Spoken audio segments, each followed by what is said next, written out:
جی سر، السلام علیکم قاضی صاحب، کیا وعلیکم حال چال ہے السلام بنگال میں؟ اللہ یاری بنگال میں صاحب. کیا ہو رہا ہے بھائی؟ آج مچھلی کا سالن آپ نے کھایا یا نہیں کھایا؟ نہیں مچھلی کا ابھی آپ ابھی بھی مچھلی کی بات کر رہے ہیں. مچھلی کا سالن نہیں کھایا آج؟ تو آپ سن سکتے ہیں نا، مجھے سن رہے ہیں نا؟ ہاں سن رہے ہیں بھائی، سن رہے ہیں. اچھا اچھا، تو آپ کا حالت کیسے ہے آپ؟ اللہ کا احسان ہے، تھینک یو سر، اللہ آپ کو جزائے خیر. اچھا، تو بہت مشکل سے آپ ملے ہیں مجھے. تو میں پہلے بتا دوں کہ آپ کو پتا ہے نا میں کس ملک میں رہنے والا ہوں. ہاں وہی مچھلی والوں ہو نا، مچھلی جہاں پہ مچھلی ہاں ہاں، مچھلی کا سالن نہیں چلتا نہیں، ہے میرے روزانہ. ملک کا نام کیا ہے؟ بنگال ہے نا، بنگلہ دیش سے ہیں. ہاں بنگلہ دیش، بنگال ڈھاکہ نہیں بنگلہ بنگلہ دیش، دیش ہے ڈھاکہ وہاں میں پہ. ہے نا آپ؟ ہاں ہاں، ڈھاکہ سے بول رہا ہوں، ڈھاکہ سے بول رہا جی ہوں. سر، جی سر. تو میں جو کہنا چاہتا ہوں کہ یہ پورے کے پورے بنگلہ دیش میں یہ حسن اللہ یاری کا کوئی محبین نہیں ہے، کوئی مرید نہیں ہے سوائے میرا. ٹھیک ہے، اچھا پورے کے پورے صحیح بنگلہ دیش میں اگر آپ کا ہے ایک بھائی، مرید ہے، ایک محبین ہے، اور بھی تو ہے، اور بھی ہے. یہ قاضی بھائی ہے. ٹھیک ہے نا؟ صحیح ہے.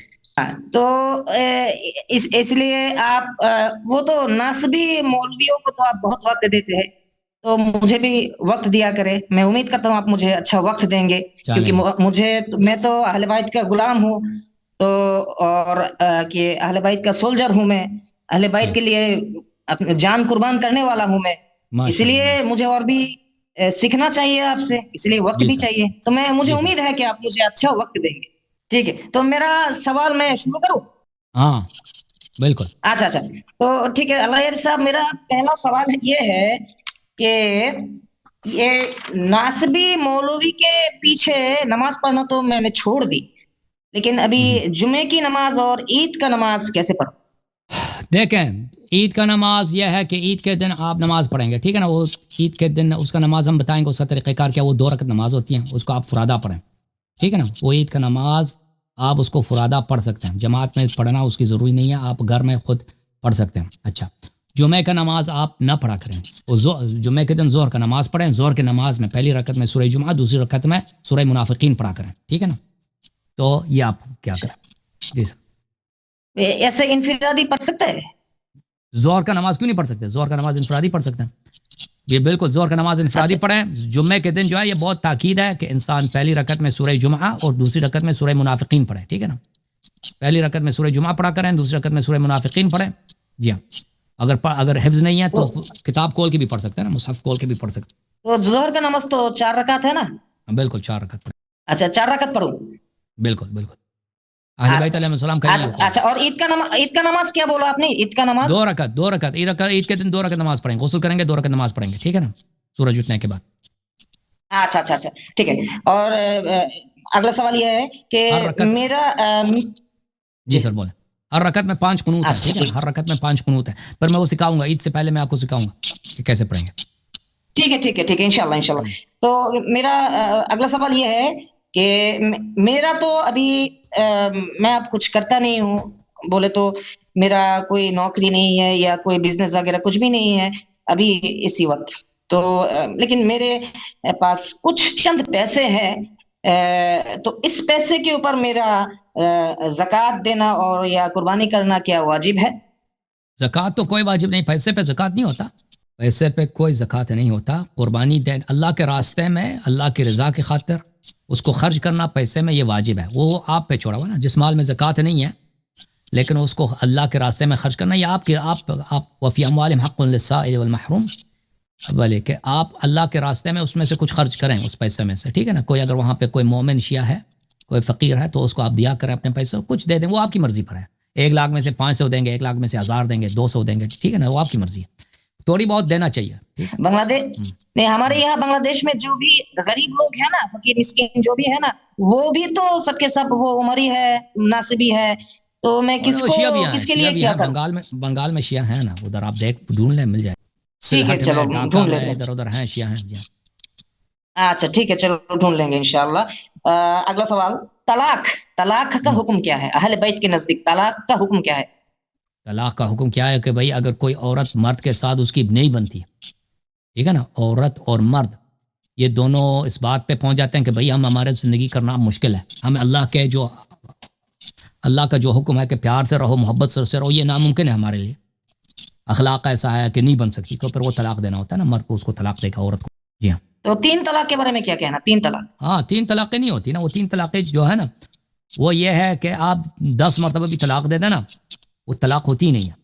طلاق کے لیے شرط یہ ہے کہ انسان مرد جو ہے نا وہ غصے میں نہ ہو، اپنے سوچ کر کے واقعاً اس کا ارادہ ہو، نیت ہو کہ میں طلاق دے دیتا ہوں نا. اگر اس کا نیت ہی نہیں، ایسے غصے میں گالی دیتا ہے، گالی میں کہہ دیتا ہے طلاق طلاق طلاق، اس سے طلاق نہیں ہوتی. اس نے سوچا ہے پہلے، بولا کہ میں طلاق دوں گا. پھر یہ ہے کہ عورت جو ہے وہ حیض کی حالت میں نہ ہو. سمجھ میں آ رہی نا؟ حیض کی حالت میں نہ ہو. اچھا حیض کی حالت میں نہ ہو تو کس حالت میں ہو؟ وہ طہر کی حالت میں. اور اس طہر میں، اس پاکی میں مرد نے اس کے ساتھ ہم بستری نہ کی ہو. اگر ہم بستری ہو گئی ہے تو اب طلاق دینا چاہتا ہے تو پھر طلاق نہیں دے سکتا، پھر انتظار کرنا ہوگا. وہ دوبارہ حیض میں جائے گی، حیض کے بعد دوبارہ وہ پاک ہوگی، پھر وہ اس وقت طلاق دے سکے گا. پھر اس کے لیے شرط یہ ہے کہ 2 عادل گواہ ہونے چاہیے. 2 گواہ لے کے آ جائے، یا 2 3 4 5 جتنے مل سکتے ہیں، 2 کم از کم ہے کہ وہ گواہ دیکھ لیں بھائی کہ کہتے ہیں بھائی میں طلاق دیتا ہوں، طلاق دیا میں نے.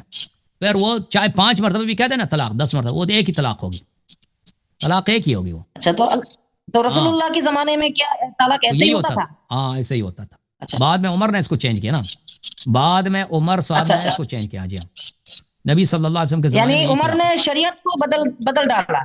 بالکل بالکل بالکل، یہ اپنی ان کی کتابوں میں موجود ہے واضح طور پر. تو شریعت کو بدل ڈالنا تو کفر ہے نا؟ جی سر بالکل بالکل. اچھا تو ٹھیک ہے، چلو میرا اگلا سوال. ایران کے خمینی سیستانی، اس کے بارے میں آپ کو کیا کہنا ہے؟ یہ لوگ دنیا پرست لوگ ہیں، بے دین لوگ ہیں، اور یہ لوگ، ان کے عقائد بہت گندے ہیں.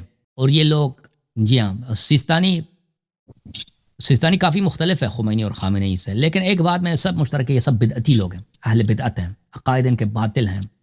یہ لوگوں پہ ظلم کرتے ہیں، اور شیعہ قوم کو انہوں نے بہت نقصان پہنچایا، پسپا کیا شیعہ قوم کو. اور شیعہ قوم کے مصالح کیا ہے، شیعہ قوم کی کیسے، کیونکہ لیڈرشپ ان کے ہاتھ میں ہے، شیعہ قوم کو آگے بڑھائیں، اس کے متعلق یہ نہیں سوچتے. اور ان کا فکر یہ نہیں ہے، ان کا فکر یہ ہے کہ ہم اپنی لیڈرشپ زیادہ سے زیادہ پاپولر ہوں، زیادہ سے زیادہ لوگ ہماری تعریف کریں. لیکن یہ کہ شیعہ قوم کی بلائی کس میں، اس کا یہ نہ ان کے نہ ارادہ ہے، نہ سوچ ہے، نہ کچھ بھی نہیں ہے. تو ان کے عقائد کفریہ ہیں. یعنی یہ میں آپ کو یہ کوئی ذاتی دشمنی کی وجہ سے نہیں کہہ رہا ہوں، یہ میں کسی حسادت میں نہیں کہہ رہا، اور یہ میں کوئی مبالغہ نہیں کر رہا. آپ کو بتا رہا ہوں کہ ان کے عقائد یہ بہت سارے بدعات میں مبتلا ہیں. اور ان کے عقائد جیسے ابھی آتے ہیں نا، صحابہ کی گفتگو ہوتی ہے، بات ہوتی ہے صحابہ کی، ابو بکر، عمر، عثمان، تو ہم بتاتے ہیں کہ یہ کفر ہے، یہ کفر ہے. ان میں اسی طرح ان میں بھی بہت سارے کفریات موجود ہیں. تو ان کے عقائد یہ نام کے شیعہ ہیں، نام کے شیعہ علماء ہیں. اور شیعہ علماء کی اکثریت جو ہے ان کے عقائد کفریہ ہیں. صرف خامنئی سیستانی نہیں ہے، ان کی اکثریت یہی ہے. شیعہ ذاکرین، شیعہ مولوی، اکثریت ان کی یہی ہے. شیعہ عوام بھی یہی ہے اکثریت. شیعہ عوام کو خود پتہ نہیں ہوتا کہ ان کے علماء نے ان کو کافر بنا دیا. تو یہ ان کے انحرافات بہت زیادہ ہیں. اور پھر یہ عمل کے لحاظ سے دیکھیں، عمل کے لحاظ سے فاسق ہیں یہ لوگ. مثلا یہ خمینی صاحب، یہ لوگوں کو قتل کرانا، یہ اس کے لیے پانی پینے کی طرح ہے، آسان ہے. ٹھیک ہے نا، اپنے مخالفین کو یہ قتل کرا دیتا ہے، مار دیتا ہے ان کو. یعنی یہ اور سیستانی صاحب جو ہے نا، اس کے بالکل پٹو بنے ہوئے خامنئی کے، ایک درباری ملا کی حیثیت ہے ان کی. یعنی یہ بہت ہی لعنتی لوگ ہیں، اللہ لعنت کرے ان کو، ان سب کو. تو کیا آپ انہیں کافر کہیں گے؟ بلا شک، بلا ریب. اس طرح کافر نہیں ہے کہ مرتد ہوں، ٹھیک ہے نا. اس طرح کافر ہیں کہ جیسے وہ جن پہ اس دنیا میں اسلام کے احکام لاگو ہوتے ہیں، آخرت میں یہ کافر ہوتے ہیں، اس طرح. اچھا، افغانستان کے طالبان کے بارے میں آپ کا کیا نظریہ ہے؟ اللہ لعنت کرے ان کا، وہ یزید کا لشکر ہے. یزید کا، آپ انہیں کافر سمجھتے ہیں؟ جیسے یزید مسلمان تھا، یہ بھی اسی طرح مسلمان ہے. اچھا چلو ٹھیک ہے. یہ ایک حدیث ہے، ما انا علیہ و اصحابی، یہ حدیث کتنا صحیح ہے یا ضعیف ہے یا موضوع ہے؟ اصحاب سے مراد اہل بیت علیہ السلام، ساتھ والے. اصحاب یعنی ساتھ والے سے مراد اہل بیت علیہ السلام. یہ شیعہ کتب میں حدیث صحیح ہے. خود رسول صلی اللہ علیہ وسلم نے فرمایا کہ اس سے مراد میرے اہل بیت ہیں. ٹھیک ہے نا جی بالکل.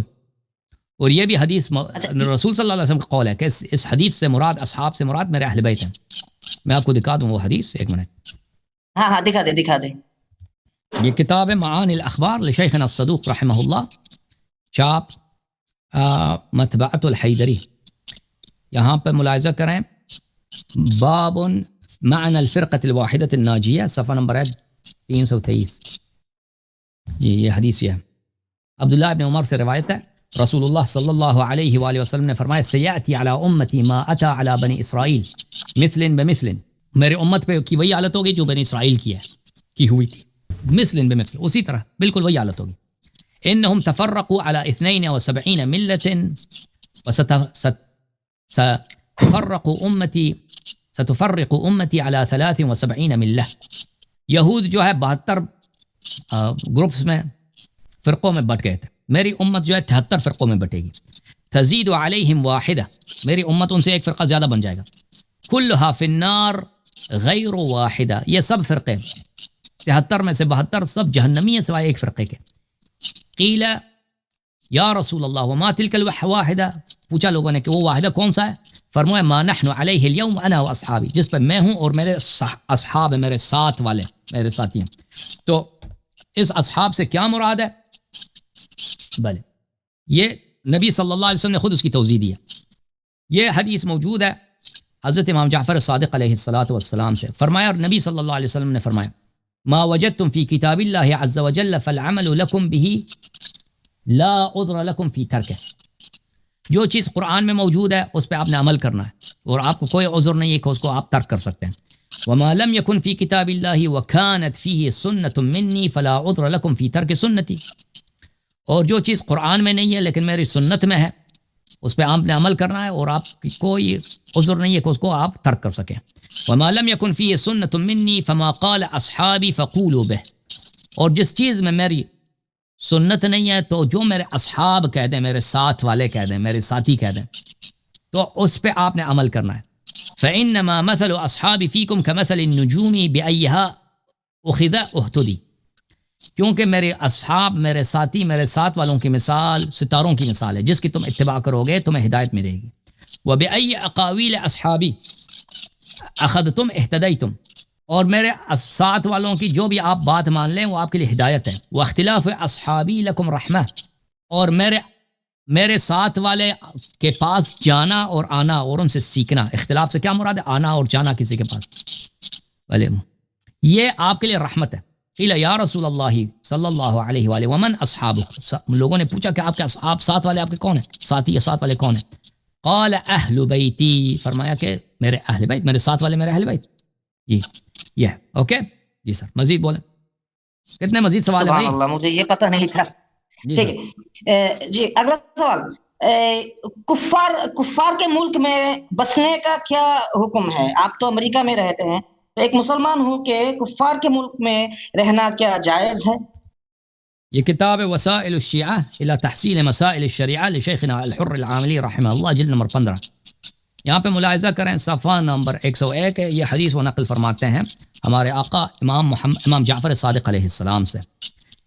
ایک شخص تھا، اس کا نام تھا حماد السمندری. حماد السمندری کہتا ہے کہ میں نے امام جعفر صادق علیہ السلام کی خدمت میں عرض کیا انی ادخل بلاد الشرک وان من عندنا یقولون ان مت ثم حشرت معهم، میں بلاد شرک، کفار کے ملکوں میں جاتا ہوں.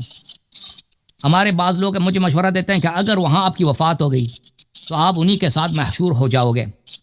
تو مولا امام جعفر صادق علیہ السلام نے فرمایا حماد اذا كنت ثم تذكر امرنا وتدعو الیہ، اے حماد جب تم ان بلاد شرک میں ہوتے ہو تو کیا تم ہماری امامت کو ذکر کا تذکرہ کرتے ہو اور اس کی طرف لوگوں کو دعوت دیتے ہو؟ میں نے کہا جی ہاں، یہ کام میں کرتا ہوں.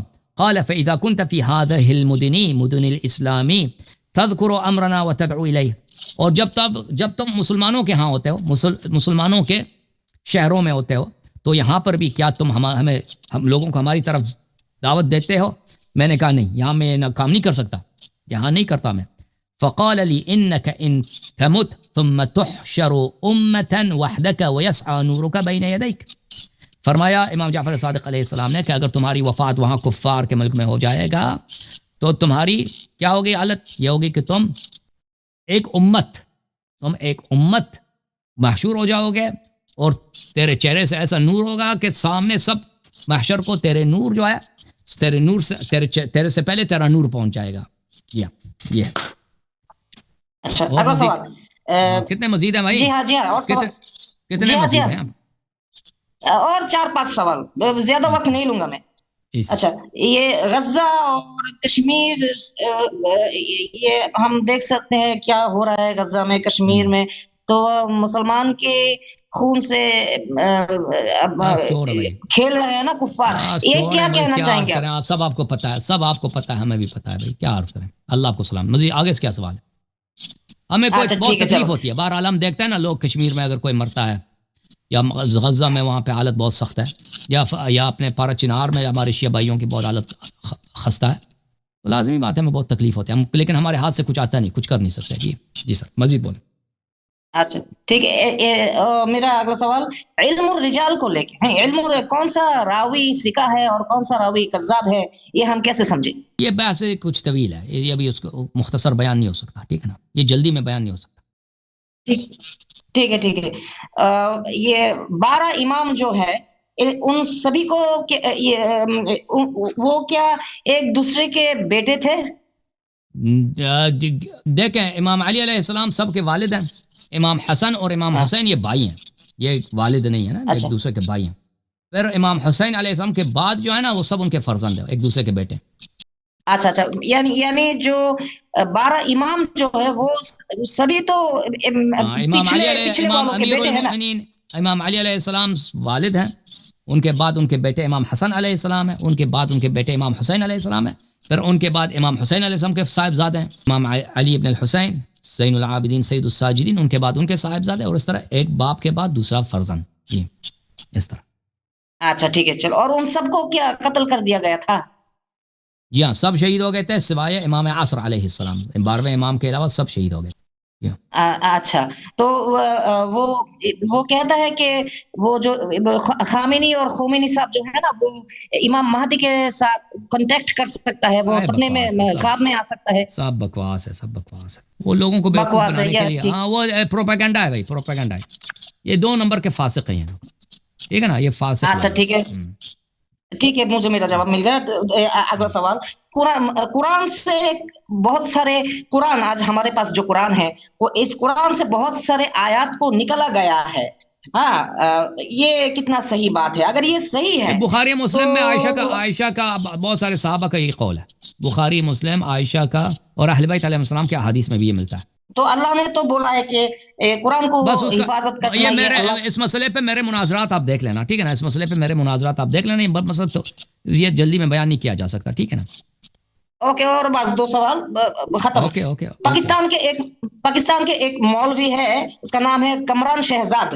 وہ بولتا ہے کہ حدیث جو ہے نا، حدیث کے بہت سارے حدیثیں ایسے ہیں کہ جو سند صحیح ہے، حدیث کے سند صحیح ہے لیکن متن صحیح نہیں.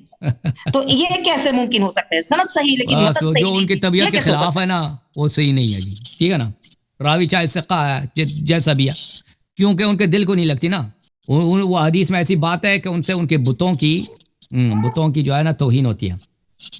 ٹھیک ہے نا، حدیث صحیح نہیں. اچھا تو یہ تو ممکن نہیں ہو سکتا نا، سند صحیح لیکن متن صحیح، یہ تو ممکن نہیں ہو سکتا. یہ وہ لوگ یہ بات کہتے ہیں جو بھائی جو ان کے احادیث میں ایسی باتیں ہیں نا جو ان کے اپنے عقائد سے ٹکراتی ہیں، جو وہ تیار نہیں ہے اس حدیث کو ماننے کے لیے، تو پھر یہ ان کی مجبوری ہے.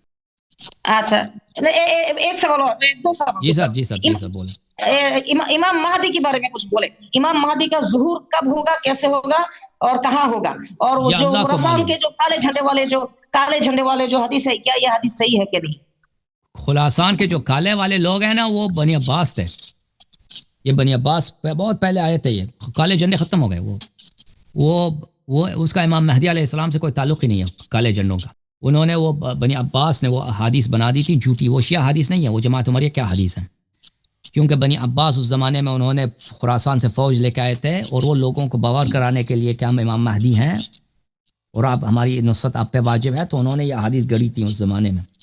تو یہ شیعہ حدیث میں اس کا کوئی نہیں ہے کہ کالے جھنڈے. اوکے نہیں، ان کا ظہور کب ہوگا؟ یہ اللہ کو معلوم. کیسے ہوگا؟ اللہ اعلم بذلک. یہ کسی کو نہیں معلوم. لیکن ہم نے جو سنا ہے کہ مکہ میں ان کا ظہور ہوگا اور غیب سے آواز آئیں گے. بالکل. لیکن وقت اس یہ کا صحیح ہے؟ اللہ کو معلوم. بالکل صحیح ہے. اچھا ایک اور سوال کر سکتے ہیں، جسٹ ایک؟ جی جی جی جی بسم اللہ. ٹھیک ہے. وہ باغ فدق کے بارے میں، ٹھیک ہے، تو ہم تو جانتے ہیں کہ رسول صلی اللہ علیہ وسلم کے چار بیٹیاں تھی، تو صرف فاطمہ کیوں یہ باغ فدق دیکھیں دے گیا کیونکہ تھا؟ نبی صلی اللہ علیہ وسلم نے فدق کو فاطمہ الزہرا سلام اللہ علیہ کو دیا تھا، پہلی بات. اور دوسری بات کہ وہ بیٹیاں مر گئی تھی نا، نبی صلی اللہ علیہ وسلم کے حیات میں ان کی وفات ہوئی تھی، تو ان کو وہ سب تو کے زندہ سب؟ ہی نہیں تھے، ان کو نہ میراث مل سکتا ہے، پہلی بات ہے اگر فدق میراث ہو. اچھا اور پھر یہ ہے کہ فدق میراث ہی نہیں تھا، فدق جو تھا نبی صلی اللہ علیہ وسلم نے عطا کیا تھا اپنی بیٹی کو، تحفے میں دیا تھا. اوکے اچھا ہاں. ٹھیک ہے اللہ ٹھیک ہے. اللہ یاری صاحب اوکے بہت بہت شکریہ آپ کا، بہت بہت تھینک دعا ہے یو آپ کے لیے. قاضی صاحب، اللہ آپ کو جزائے خیر دے، بہت مہربانی. اوکے بھائیو.